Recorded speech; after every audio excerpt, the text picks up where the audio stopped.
안녕하십니까, 구자경입니다. 자, 이번 시간에는 이제 1장 뒷부분 4절과 5절 부분을 같이 정리를 해보도록 하겠습니다. 이쪽은 시험 문제 나오는 게 그렇게 많지는 않고요. 몇 가지 사항에 대해서 주로 출제가 이루어지니까 그런 부분들 중심으로 간략하게 진행을 좀 해볼까 합니다. 자, 먼저 4절 세금과 금융상품 파트예요. 먼저 첫 번째 나오는 게 세법의 종류별 과세 형태 그리고 이론 부분인데 이쪽은 개념을 잘 잡아 놓으실 필요가 있습니다. 먼저 우리가 보통 소득세다라고 얘기하는 거는 개인의 소득에 대해서 세금 납부되는 게 있고요. 또 기업체의 소득에 대해서 세금 납부되는 게 있죠. 그래서 소득세라는 건 일반적으로 우리가 소득세라고 얘기하는 건 개인소득세를 얘기합니다. 그 다음에 법인소득세는 줄여서 법인세라고 많이 이야기를 하죠. 그래서 소득세면 개인소득세 얘기구나. 이렇게 구별해 보시면 될 것 같고요. 지금부터 쭉 설명되는 건 개인소득세 얘기입니다. 주로 거의 대부분 개인소득세에 해당되는 내용이니까 그걸 기반으로 해서 보시면 될 것 같아요. 자, 소득세를 과세하는 어떤 원칙들을 먼저 좀 보셔야 됩니다. 먼저 좀 보셔야 되는데 일단은 소득세를 우리 교재도 좀 정리를 해놨는데 표로 하나 말씀드리면 이런 게 돼요. 개인소득세가 일단 종합소득이 있어요. 종합소득이 있고 그 다음에 퇴직소득이 있고 양도소득이 있습니다. 이렇게 세 가지 소득원을 일단 큰 틀로 나눕니다. 그래서 종합소득 같은 경우에는 1년간 소득을 합산하는데 소득 종류별로 이렇게 좀 나눠요. 열거를 한다라고 우리가 표현을 하죠. 그래서 이 1년간 발생된 이자소득, 배당소득, 또 사업소득, 근로소득, 연금소득, 기타소득 이렇게 소득 종류별로 나눕니다. 그래서 각각 항목에 대해서 1년간 발생된 소득을 쭉 합쳐서 합산과세를 합니다. 다 합쳐서 과세를 한다라는 거죠. 그 다음에 퇴직소득은 사실은 매년 발생되는 게 아니죠. 직장에 10년 근무하고 퇴직하면 10년 있다 발생되는 거고 20년 있다 발생되면 20년 후에 발생되는 거니까 퇴직 시점에 발생되는 겁니다. 그래서 이것도 별도로 평가를 합니다. 또 양도소득도 마찬가지죠. 제가 건물을 가지고 있다가 1년 보유하고 있다 팔 수도 있고 5년 보유하고 있다 팔 수도 있고 어쨌거나 매도 시점에서 양도 차익이 발생되면 거기에 과세가 됩니다. 그래서 자 일단 개인소득세, 소득세의 원천은 크게 세 가지다. 종합소득, 퇴직소득, 양도소득 세 가지다. 그리고 각각의 소득들 요 세 큰 부류는요 분류과세합니다. 따로따로 과세한다는 의미예요. 종합소득 따로, 퇴직소득 따로, 양도소득 따로.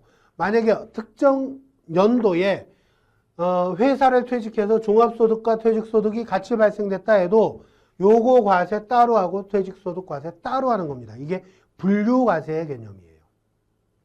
그 다음 종합소득은 이거 전체를 합산과세하는데 이 중에서 금융 관련된 소득, 이자와 배당소득은요 별도로 따로 뺍니다. 따로 빼서 요 두 가지 소득에 대해서는 1인당 연간 2천만 원까지는요 분리과세에서 끝내요. 이거는 분리과세입니다. 즉 전체 금액에서 따로 뺀다는 거예요. 분리시키는 거니까.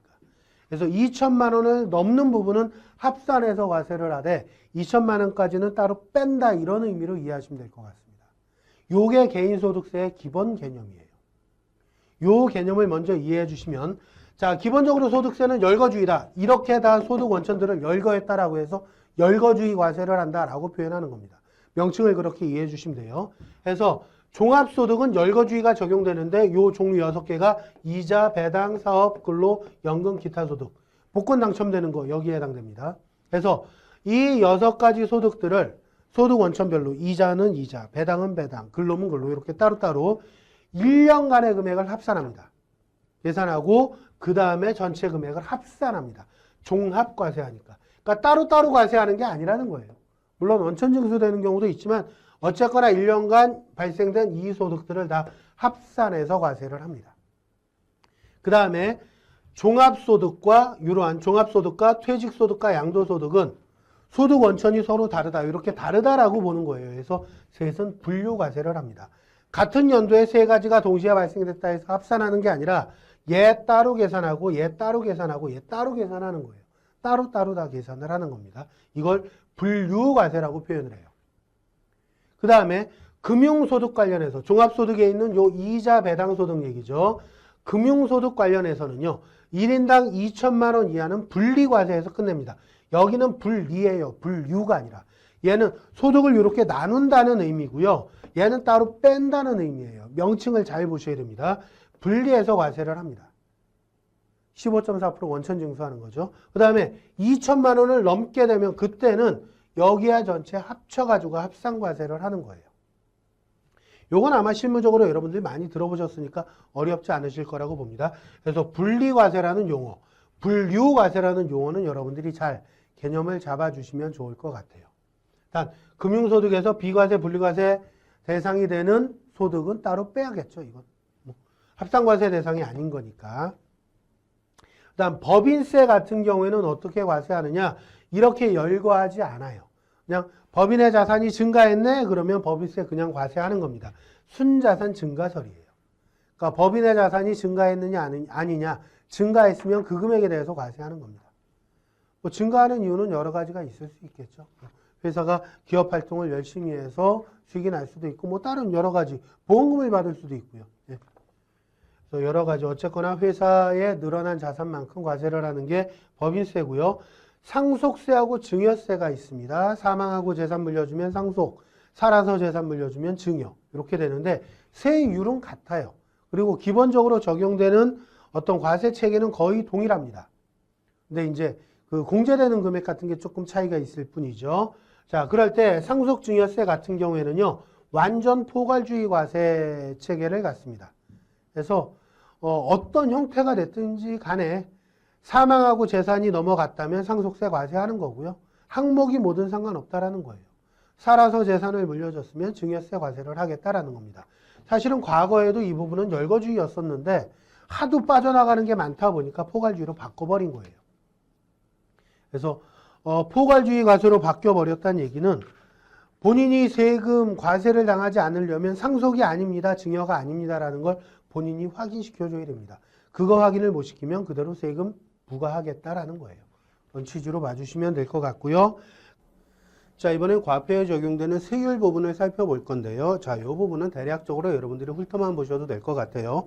그래서 먼저 나오는 게 소득세입니다.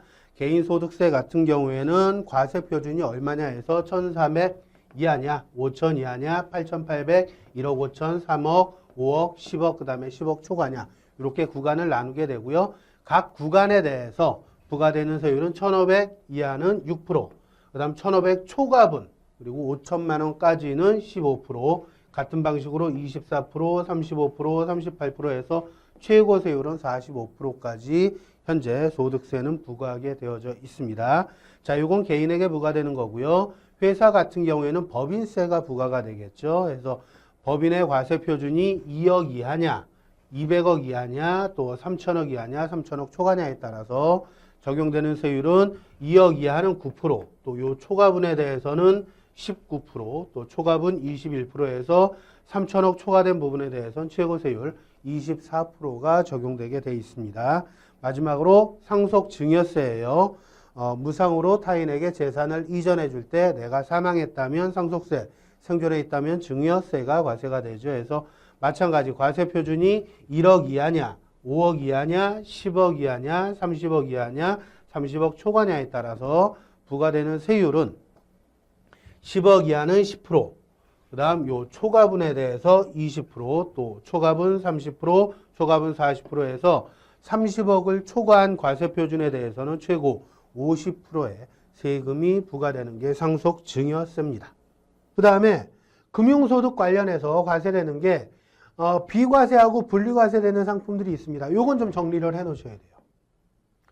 시험 지문으로 자주 출제가 되어집니다. 그래서 금융소득도 합산과세가 되는데 개인별로 2천만 원까지는 분리과세가 된다라고 했죠. 그거 말고도 개별 상품 자체가 비과세되는 상품이 있고 상품 자체가 분리과세 대상의 상품이 있다라는 거예요. 비과세 상품 여러분들 아시는 거 있죠? 우리 저축성 보험 같은 경우에는 10년 이상 유지가 되고 월납계약이라면 뭐 5년 이상 내면서 150만 원 이상 150만 원이야, 또 일시납액하면 1억이야. 이런 조건들 있잖아요. 그런 조건을 충족시키면 발생된 이자는 비과세가 된다라는 거 알고 계실 겁니다. 그건 상품 자체가 비과세 상품인 거예요. 그러니까 뭐 금융소득으로 합산과세 뭐 이런 걸 따질 필요가 없다라는 겁니다. 이런 식으로 상품 자체가 비과세되는 건 뭐냐? 첫 번째 저축성보험. 요건을 충족시키면 월납이냐 또 뭐 일시납이냐 연금이냐에 따라 요건이 있죠. 그 요건을 충족시킨 저축성보험은 발생한 이자에 대해서는 비과세 혜택을 줍니다. 그 다음에 법에 명시된 사람들 65세 이상이라든지 장애인이라든지 법에서 정하신 분들이 비과세 종합저축을 일정 기한 내에 가입을 했다면 원금 5천만 원까지는 마찬가지 비과세를 적용을 해줍니다. 이건 법에 나와 있는 내용이니까 법을 참고해 주시면 돼요. 그래서 대상자는 65세 이상 또는 장애인으로서 법에서 정한 사람들이에요. 그래서 법에서 정한 사람들이 비과세 종합저축을 일정 기한 내에 가입했을 때, 즉 조건을 충족을 시켰을 때 비과세가 되는 겁니다. 그 다음 분리과세되는 상품은 대표적인 게 만기 10년 이상 되는 장기 채권이에요. 요게 이제 연도마다 매입한 연도마다 조금 다르긴 한데 어쨌거나 공통조건은 만기 10년 이상의 장기 채권에 투자를 하게 되면 이때는 정해진 세율로 분리과세되고 얘는 금융소득에서 뺍니다. 그래서 이게 뭐 2012년도 말까지 구입을 한 채권이냐 아니면 13년 이후 채권이냐에 따라서 조건이 조금 달라지긴 하는데 그것까지 우리가 자세하게 공부할 필요는 없어 보이고요. 어쨌거나 10년 이상 장기 채권 기준이다.